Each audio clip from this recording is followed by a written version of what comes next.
What is up, everybody? AHS Rules back again with another video as we're here for another retro review. This time around, we're here to discuss Ring of Honor Final Battle 2014. Final Battle 2025 is slowly but surely coming around. It's almost a month away. So, that being said, it's Final Battle season. And I'm here to discuss one of the better and, more importantly, one of my favorite Final Battle events. A lot of good matches and moments, or mainly matches, that happened on this event. And more importantly is the conclusion of our Adam Cole and Jay Briscoe trilogy that we've been discussing on the channel, including last week's review of Supercard of Honor from 2014. So I'll dwell into storylines and important things during the course of the matches or before we start talking about the matches instead of doing it all right in the beginning. But before the review really starts, Cowboys-Cardinals is on Monday Night Football. I'm down like 8 points in fantasy football. I have CeeDee Lamb. My opponent has Marvin Harrison, who has done way better than CeeDee Lamb tonight. So if I overreact to something, hopefully it's CeeDee Lamb getting a touchdown and helping me fantasy-wise. Kind of like last week when we was reacting to the Dodgers-Blue Jays World Series game. But regardless, Final Battle 2014, live from Terminal 5. Another early Final Battle in December. I think the exact date was December 7th, 2014. So I've been crapping on this year's Final Battle for having an early December start date, but it was the same case here, and it was a good event, so maybe that'll help them out. Also, like I said, live from Terminal 5. Final Battle, a majority of its history was at the Manhattan Center at the Hammerstein Ballroom. In 2014 and 2015, that was not the case. I don't really know the reason. I have a theory that because around this time period, TNA started running in the Manhattan Center. If you go back and watch Impacts the summer of 2014, a great majority of them are from the Manhattan Center and Hammerstein Ballroom. Great time period for TNA in those tapings. Probably not the best time period because they were about to leave Spike TV, so I digress. But my theory is that ROH didn't really want to be running the same building that TNA had been running, so they chose a different venue. Terminal 5, it was a cool venue, but it was not used a whole lot of times. But two important events happened here. This one that we're about to discuss, and Best in the World 2015, that next summer. So let's get actually into the action here. Our opening contest, a four-corner survival, including Mark Briscoe versus Caprice Coleman versus Jimmy Jacobs versus Warbeard Hansen of War Machine, who were on a brief hiatus because Raymond Rowe was out with injury, and so Hansen was in singles competition because of that. Coleman and Mark, which it bothered me that I did not write down Mark and Coleman, like the UFC fighter, but Coleman and Mark start the matchup off with the competitors having a hard time getting Hansen off his feet when he is the legal man. That is until Mark clotheslines him to the outside, with Caprice and Jacobs joining them soon after. Jacobs pushes Caprice off of the top rope and to hit his own senton. Then Mark tags back in with a big drop kick and redneck kung fu. Jacobs gets caught into three Caprice suplexes, and then all get caught on a Caprice dive to the outside. But back in the ring, Hansen hits a spinning kick to end the matchup. And to end his 2014, because it's the same year they won the Top Prospect Tournament in ROH. So a very good year from Hansen and a good start to our show. Next matchup, one-on-one competition, Roderick Strong versus Adam Page. I'm going to try my best to not say Hangman Adam Page because he was not Hangman yet. But at Final Battle 2013, the decade would form with Roderick Strong, Jimmy Jacobs, and BJ Whitmer. And the group was based on veterans who were leaving ROH for greater pastures and rookies and younger talent that did not respect the veteran talent. So they wanted to change all of that. And Roderick Strong's time in the group was ending here. So he was only in the group for a year because Adam Page was one of the guys that they were looking over, him and Tadarius Thomas.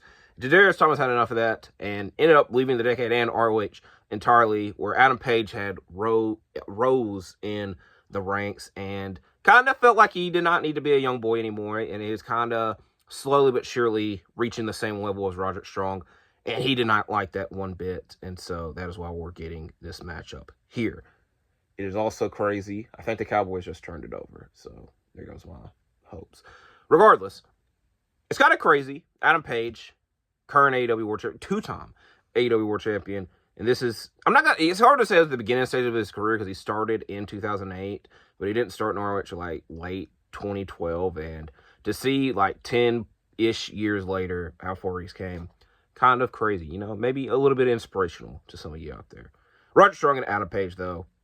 No code of honor leads to an aggressive start by Roddy, landing chops and stomps in the corner into the outside. While on the outside, Hangman, I knew I was going to do it.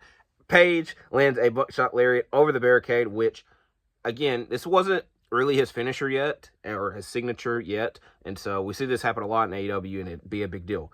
Over here, it's not as big of a deal because it happens several more times in the match, and it doesn't end the match, but it happens early on the outside over the barricade. Back of the ring, Page targets the neck until he is caught with a big dropkick and lariat. We get another dropkick, this one taking out BJ Whitmer on the outside. Roddy goes very fast with a slam on the apron, a corner form, and an Olympic slam, all for a 2 count. We get a gut buster that also gets a 2 count. Another buckshot lariat, but this time around Roderick reverses it with a sick kick, and it still only gets a 2 count. We get a swinging neckbreaker off of the second rope that gets a 2 count for Page. Then one more buckshot lariat. That's, again, only gets a 2 count. And then we get a booyah punch exchange when they're on their feet, with Roddy landing a pop-up knee and end a heartache and applying the stronghold, leading to Page passing out in a referee stoppage, with Roddy picking up the victory. Great matchup right here. The next matchup, Mike Elgin versus Tommaso Ciampa. And these are two men that had, at the time period, felt wronged by ROH, and the exact moment for Ciampa, funny enough, was a title match with Michael Elgin, in which there's a referee bump, and he was very pissed off of it and did not end up winning the match and took his aggressions out. And then Michael Elgin, who, spoiler alert, I said was the world champion, he ends up losing the title and felt that ROH never really treated him the same, or during the course of that, weren't treating him like a proper world champion, and so he was trying to get revenge for that. So two men that felt wronged by ROH are now having to settle their problems against one another.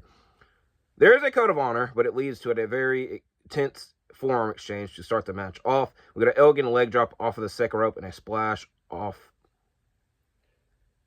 And a splash that gets a 2 count. Then the action spills to the outside. Kind of getting hard to read my own damn handwritings. Ciampa goes back of the ring with a backbreaker on the apron. However, he cannot land another one while in the ring. Elgin's powerbomb gets a 2 count. We get a Project Ciampa that gets a close 2 count. We get a belly-to-belly suplex that aids Elgin. Lariats from both, and one that ends up hitting the referee, which, going on a pause, I mentioned that Ciampa had a problem with referees earlier and had on several occasions attacked referees and officials and was on a 0 tolerance. So if it was to happen again, he was supposed to be fired. So it happened here, but it's accidental. Nigel McGuinness, who was the matchmaker and the person in charge of ROH, he didn't know what to do. He did not know what to do, so he was going to the back, and no one knew why he was doing. Was he going to fire Ciampa? What was going to happen here? And Ciampa obviously was the most worried about this because he could be losing his job, and he ends up losing the match soon after with Elgin hitting an elevated DDT. So if you didn't know that about the referee and, he was worried about his job, you'd think it might have been a little bit of an overreaction, but it was a proper reaction to end this matchup. So now we have a fun 6-man tag match. Cedric Alexander and The Addiction versus ACH and the Young Bucks. Shout out to The Addiction. This is the time period where they used to wear a lot of X-Men related attires. Cedric Alexander comes out in an Addiction t-shirt, and ACH comes out in a Bullet Club t-shirt, but neither men are official members of either group. Nick Jackson and Cedric start the match off with Cedric landing a dive to the outside early. Daniels is trapped in his opponent's corner when he gets tagged in. We get a super kick to Cedric on the outside. While on the outside, ACH is hit with a powerbomb by The Addiction, with both Bucks doing a dive to the outside and a moonsault onto Daniels in the ring for a 2 count. This is followed by ACH diving onto everyone on the outside soon after. We get a Michinoku driver by Cedric in the ring to get a 2 count, a spin kick by Cedric, a super kick by Matt Jackson, an Angel's Wings by Daniels, and a super kick by Nick Jackson leaves all 6 men laid out in the middle of the ring.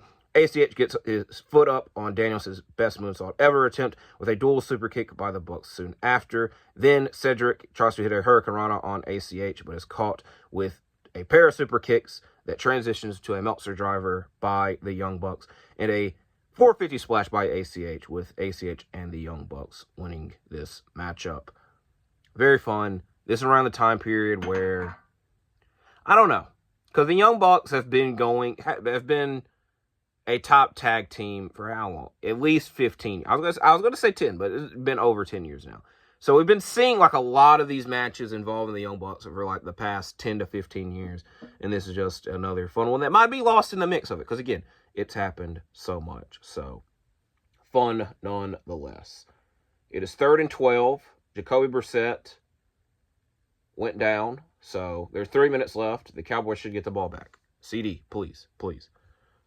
Next matchup is Moose versus R.D. Evans. Last time around, R.D. Evans was having his winning streak with Silas Young at Supercard of Honor.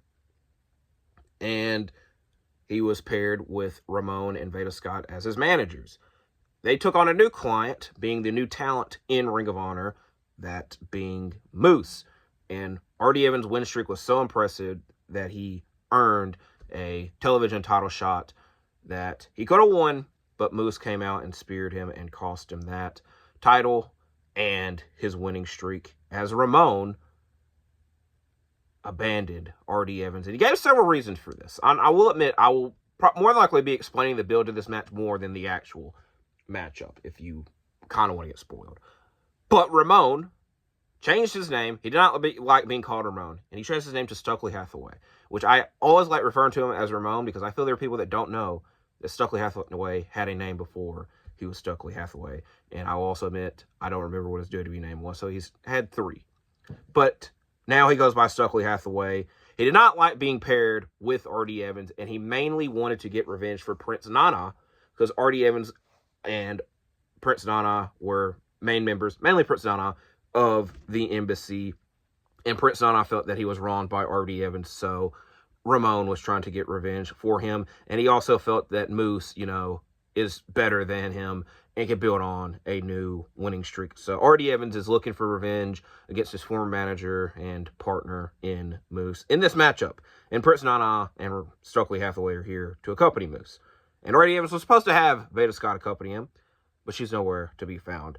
There's no code of honor. Instead, we get a smack in the face with R.D. trying to hit a crossbody to the outside, but instead is caught, and Moose tosses him into the ring post. Then we get a pop-up punch by Moose in the ring for a 2 count. R.D. Evans attempts a springboard, but he does not really land it. But I think that was kind of the point, that it was supposed to be ineffective. At this time period, Veda Scott comes out and is trying to aid R.D. Evans. And then he applies a sharpshooter in the ring, with Nana throwing a chair in the ring and the referee trying to eject and to get rid of the chair and to get rid of Stokely and Nana. When Veda Scott goes in the ring and low blows Moose. No. She low blows R.D. Evans, and Moose spears R.D. Evans to end this matchup and to surprisingly end R.D. Evans' time in Ring of Honor. And according to Pro Fight DB, he's only had 2 more matches since Final Battle 2014. The last one against Orange Cassidy in 2019. So I will admit, probably I don't like being mean, the least interesting match on the show. And R.D. Evans was supposed to be like a comedy wrestler. None of this really felt that funny compared to his other matches that he had at the time period. And again, like I said, it's kind of a sad ending because he's gone from ROH after this matchup. But it is the start of something new with Moose, who would go on to, again, build on this winning streak throughout the rest of, to end 2014 into 2015. So now all the matches that we got left are big matches, and they're all championship title matches. The first one, well, I lied to y'all. But for good reason, because we do have a bonus match this week. We're in the middle of the video this time around. Last week, I saved the bonus match for the last match. I said if I could find a reason to squeeze in a bonus match every now and then, and it is something that I would like to discuss, then I will do it. And surprisingly enough, 2014 and ROH, I mentioned AJ Styles a lot. And Supercard of Honor, he did not compete at. And he did not compete at Final Battle that year because he was in the World Tag League in New Japan Pro Wrestling. And so I felt this is a fitting matchup because the next matchup on our Final Battle portion of the review is Matt Sydal versus Jay Lethal. But we're going to discuss Matt Sydal's return match to ROH, that being against AJ Styles from the Reloaded Tour ROH TV episode number 163. Matt Sydal kind of in his last 2-ish years in WWE, didn't really get to do much due to injury. But once he was gone from WWE, crazy schedule, because he had several matches in Evolve, one against Johnny Gargano, one against Ricochet, and he had 2 matches in PWG, one against Chris Hero, one against Kenny Omega. This is an insane match listing for someone returning back to the independent scene. And then, again, like I said, his first match in ROH is against his former tag partner in AJ Styles. So here we are to discuss that. We got a tie-up that goes to the ground early as the two have a technical approach. Back from commercial break, Sydal reverses a back breaker into a Hurricane Rana. AJ still lands a pair of back breakers later on. We got a crucifix bomb and a leg drop by Sydal, and then a pop-up Hurricane Rana that sends AJ into the ropes, and then he follows it up with AJ quickly stopping it soon after. AJ also stops a Hurricane Rana off the top rope. We got a flying clothesline in the corner by Sydal, and then Styles' clash off of the top rope is fought out of by Sydal, while Styles is able to move out of the way of the shooting star press attempt to hit the hollow point in Styles' clash to win it. Now, the important factor here is that Truth Martini was on, holy crap. Let's see how this goes. 4th and 28. This is going to be the game, and Dak Prescott got picked off, and that'll be the game, and I lost another fantasy football game. No biggie. I'm used to it by now. Back to Final Battle 2014. Truth Martini was on commentary for that matchup, and he was trying to recruit Matt Sydal to join the House of Truth, but he opted not to, and he pointed to Jay Lethal's television title, so he had his eyes set on that, which sets up this TV title match. Jay Lethal versus Matt Sydal. We get a quick start, including an early lethal injection attempt and a shooting star press attempt. Sydal standing moonsault for 2. Lands a standing moonsault for 2. Lethal tries to keep Sydal grounded at this point until a pop-up knee that gets a 2 count. We got a Hail to the King and a lethal injection attempt that are both reverse Sydal, with him following it up with a shooting star press that gets a 2 count until Truth Martini interferes. This leads to him trying to hit another shooting star press, this time around, on Truth Martini, and he does hit it, but Jay Lethal appears to hit him with a cutter and a lethal injection to win the matchup. Very quick matchup. A lot of it was reversal based, where one man would go for something and it doesn't connect. Another man would go for something, he rolls to the outside. But it kind of picked up in the last few minutes of the match. So now we move on to our tag team title matchup. reDRagon taking on the Time Splitters, Alex Shelley and Kushida. For reDRagon at this time period, they were double champions because they were the Ring of Honor World Tag Champions and the IWGP Junior Heavyweight Tag Team Champions. And the Time Splitters had previously defeated reDRagon in a matchup in New Japan, so it gives them a reason to have this matchup tonight. As O'Reilly and Kushida start this match off with a technical approach, the Time Splitters double team early, including a Hurricane Rana into a drop kick.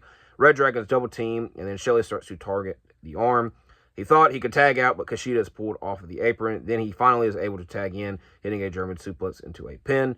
O'Reilly attempts an apron dropkick, but is caught with a Shelley super kick and a Kushida swanton onto everyone on the outside. A total elimination to Kushida in the ring gets a 2 count. Shelley hits a sliced bread number 2 on O'Reilly into a cartwheel kick by Kushida. We get another sliced bread and powerbomb, this time in the corner by the Time Splitters, with Fish breaking up the pinfall attempt. Kushida's moonsault is caught into a triangle choke by O'Reilly, with Shelley landing a foot stomp to break it up.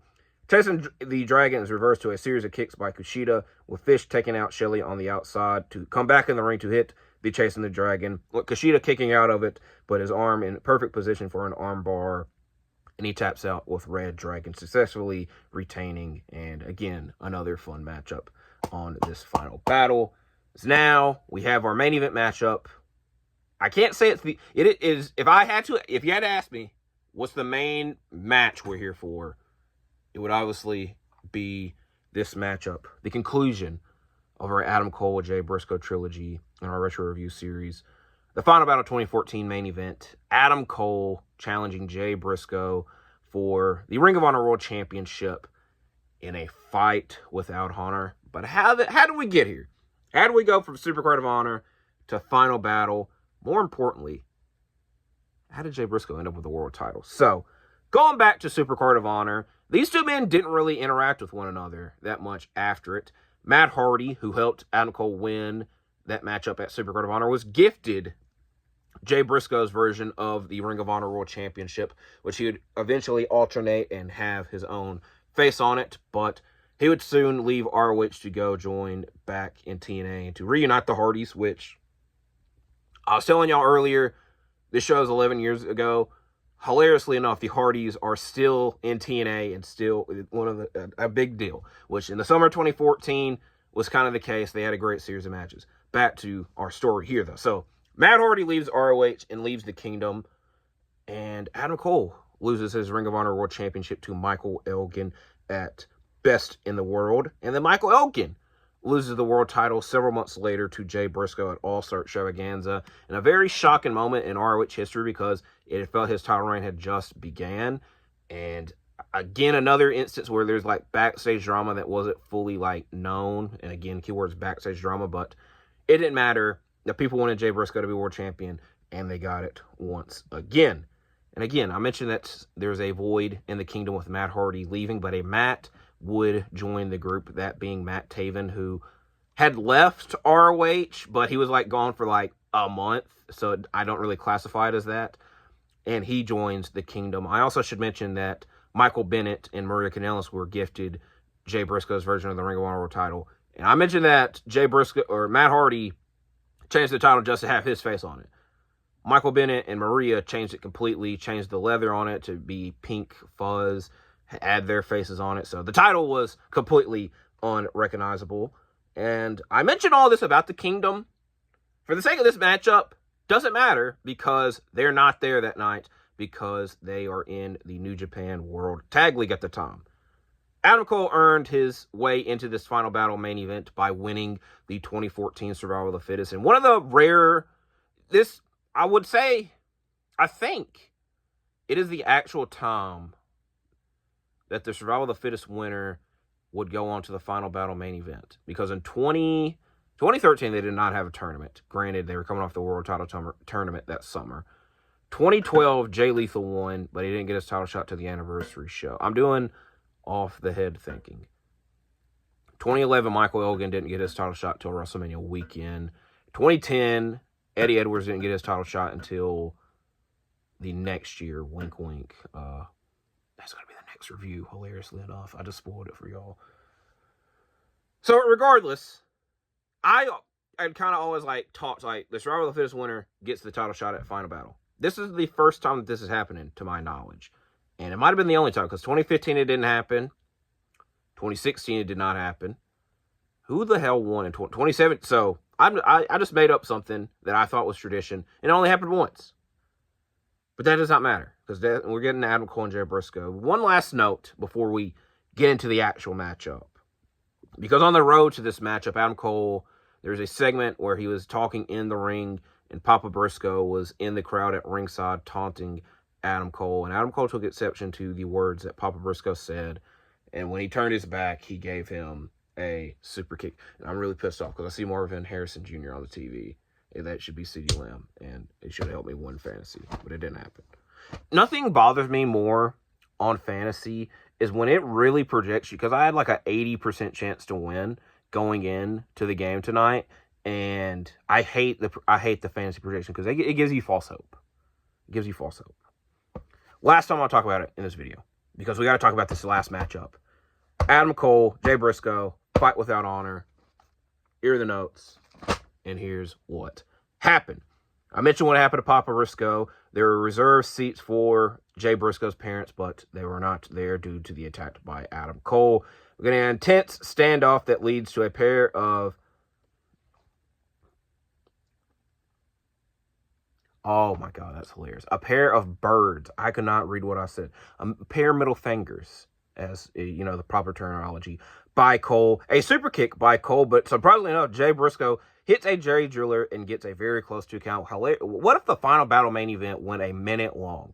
The people would have been shocked, but at some point they probably would have got pissed about it. But the initial shock would have been, you know, what the hell just happened? But we still got a lot to left to go over. Jay lands a foot stomp through a table on the outside, and then the reserved chairs at ringside come into play as Adam Cole has a staple gun and grabs the reserved notes and staples them to the head of Jay Briscoe, which busts him open a little bit. Back of the ring, Cole is sent into a pair of steel chairs in the corner, and then onto 2 more chairs that get a 2 count. several kendo stick shots by Cole, and then it leads to a 2 count. Cole is then busted open when he is sent into the ring post on the outside, which I mentioned that Jay Briscoe was busted open, but not as much as Adam Cole. And Adam Cole was so much busted open that the Athletic Commission had to come out, because in New York, you're not allowed to have as much. I don't really know the proper terminology here. But long story short, the Athletic Commission tried to come out, and Jay Briscoe had none of it and ran them off. A table is set up then on the outside with Cole landing a super kick that sends Jay Briscoe through it. Jay retaliates in the ring with a Death Valley driver through the another table. Then we get a Crown Royal, I think that's the term, the purple bag. And that Crown Royal comes in that had thumbtacks in it, and they are poured onto the floor. But Cole is able to grab a pair of the thumbtacks and put them into the mouth of Jay Briscoe and deliver a super kick. We get another Death Valley driver and Jay Driller on the tack. They get a close 2 count, and then another Jay Driller is landed, but this time around on the world title to end the matchup, with the 2 men laid out in the center of the ring with streamers and thumbtacks and table pieces thrown over them as the show concludes and this trilogy concludes. So very fun matchup that I could definitely say, out of the 3 that we discussed, I probably enjoyed it the most, because it felt like the matchup with the most happening and the most back and forth. Because I felt that the Ladder War match was mainly Jay Briscoe running wild, and then a lot of interferences, where this matchup, and again, the first matchup from Border Wars 2013 had the scum interferences. This is a matchup with 2 heated rivals, a proper ending for them, a proper fight without honor, and a proper ending to the show. And the good thing is, I couldn't really, like, if you were to ask me what was the best matchup of the night, I would have a hard time saying that. I really enjoyed Roderick Strong and Adam Page. The 6-man tag match was very fun. The tag team title match I enjoyed a lot. And then the main event was a main event worthy matchup. So half of this show was great. Some matches are kind of but it was mainly story driven. It wasn't really based on the in-ring stuff. So it is what it is. But like I said, this is a final battle that I look back at very fondly and gave y'all 27 minutes worth of commentary over. So there is that. So I mentioned the plan, already spoiled. Next week, we're not going to, again, we got a month until Final Battle 2025. I didn't say I was going to strictly review Final Battle shows. I said I was going to review Final Battle related shows, with some including Final Battle and some including shows like on the road to Final Battle. So I'm going to lay out the plan. I like to tell y'all the plans of stuff, and if something happens, I can later explain it. But the plan for the next month is to discuss the Road to Final Battle 2010. Again, a very proper Final Battle event. One of the bigger Final Battle events. One that I look back at very fondly. And if you need like a reminder or need to know, the main matchup from that Final Battle is El Generico versus Kevin Steen. Fight without honor. If El Generico loses, he has to give up his mask. If Kevin Steen loses, he has to leave Ring of Honor. So I look very fondly at that event. And if everything lines up, that should be the retro review the week of Final Battle 2025. Now, for the next month, I'm going to be discussing shows on the road to that Final Battle. So that includes the Survival of the Fittest from that year and 2 house shows, one of which was the night before Final Battle Tag Title Classic 2, which involves the Kings of Wrestling for the versus the American Wolves for the very first time. So another event, matchup that I look very fondly of. So that is the plan. Hopefully we can get to that, and hopefully you enjoyed this review and all that. And I'll see you when I see you. I appreciate y'all watching. Like, comment, subscribe, and I'm out for now. Thank you for watching again.